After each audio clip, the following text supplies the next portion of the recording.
Bonjour à tous, on se retrouve de nouveau dans cette vidéo. Je me présente Christina, je suis actuellement à la bibliothèque de Rouen, Simone de Beauvoir.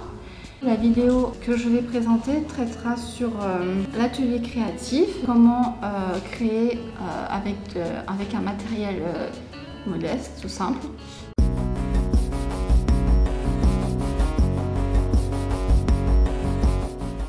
On fait suite à la vidéo de mon fils qui a créé son petit mandala. Si vous voulez, vous trouverez dans la playlist, bien sûr, sur la chaîne de la bibliothèque de Rouen, la vidéo avec le dessin terminé, donc sur le thème de l'été. Je vais commencer par vous présenter le matériel créatif, donc tout ce que j'ai moi à portée de main.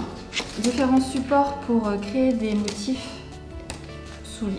soulignés, des équerres, que ce soit ce petit triangle là qui a des formes un peu arrondies, des pointes un peu arrondies, voilà, ou si vous préférez des pointes plus pointues. Et ensuite vous faites ce que vous voulez de votre triangle.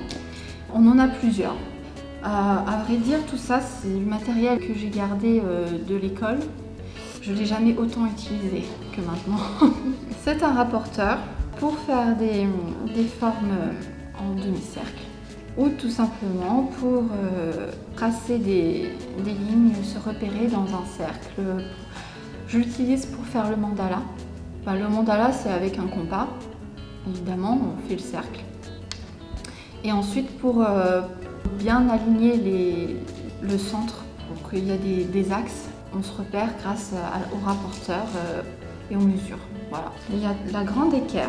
Si vous avez une règle avec des sortes de pochoirs, les lettres de l'alphabet, des signes de ponctuation, les lettres de l'alphabet en majuscule, les lettres de l'alphabet en minuscule, les chiffres, les lettres minuscules avec un accent, et puis des petits émoticônes, voilà, et puis les signes, les signes monétaires, enfin l'euro, le dollar, voilà, c'est sympa ce genre de règles si on a envie de faire de belles lettres, voilà, tout simplement. Là du coup c'est un pochoir, on peut utiliser la forme autour pour pouvoir tracer, voilà, faire un rectangle, une sorte de rectangle.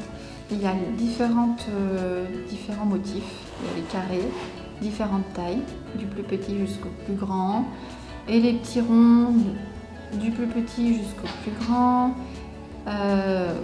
des rectangles et des triangles, et puis d'autres petits motifs, enfin, les étoiles. Ça c'est peut-être pour faire des flèches, vous les trouverez dans différentes boutiques. Ensuite il y a les stylos, les feutres. Ces stylos, c'est des stylos à pointe fine, mais vous pouvez en trouver des pointes un peu plus épaisses, qui fait une écriture plus épaisse. Mais c'est bien parce que c'est pas la même texture que les stylos bic. C'est très joli quand on dessine avec ou même quand on écrit avec. Mais c'est vraiment des stylos, enfin, à utiliser pour dessiner, pour faire des petits coloriages. Mais il ne faut pas faire des grands coloriages avec ces stylos, c'est plutôt dessiner dans des petites parties. Voilà. Il y en a plusieurs, de plusieurs couleurs.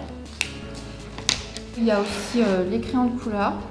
Il y a différentes sortes de crayons de couleur. Il y a les crayons de couleur tout simples et les crayons de couleur vraiment qui sont haut de gamme, enfin de grandes marques. Mais après, pour commencer à créer, il faut se contenter nos petits crayons de couleur dans nos fournitures scolaires ou ceux de nos enfants.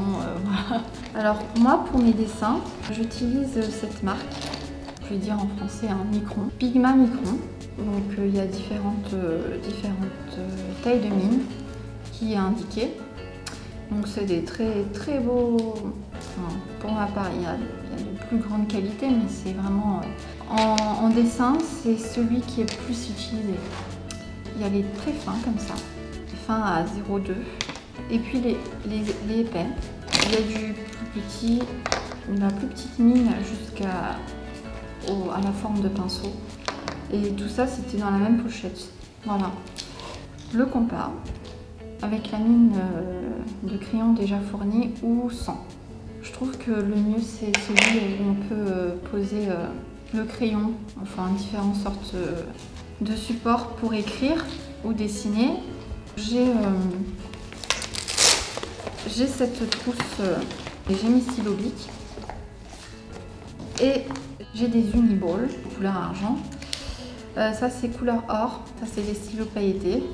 Stylo gel, de fluo, orange, un autre type de stylo gel. Voilà, tout simple. On achète cette pochette là, pas individuellement, mais avec du coup il y a les stylos Stabilo qui ont la même pointe que celle-ci, qui se trouvent dans différentes sortes de magasins. Pour le matériel, les équerres et tout ça, les règles, pour souligner. Vous pouvez vous fournir tout simplement des supports que vous avez à la maison, enfin des disques par exemple, pour faire le rond, pour faire un cercle, un petit cercle ou un grand cercle. Donc du coup, ce qu'il vous faut, c'est une feuille. Privilégiez les feuilles épais, extra blanc, 160 grammes, voilà, sans feuilles. Donc, je vais vous faire une petite présentation très rapide. J'ai envie de faire un mandala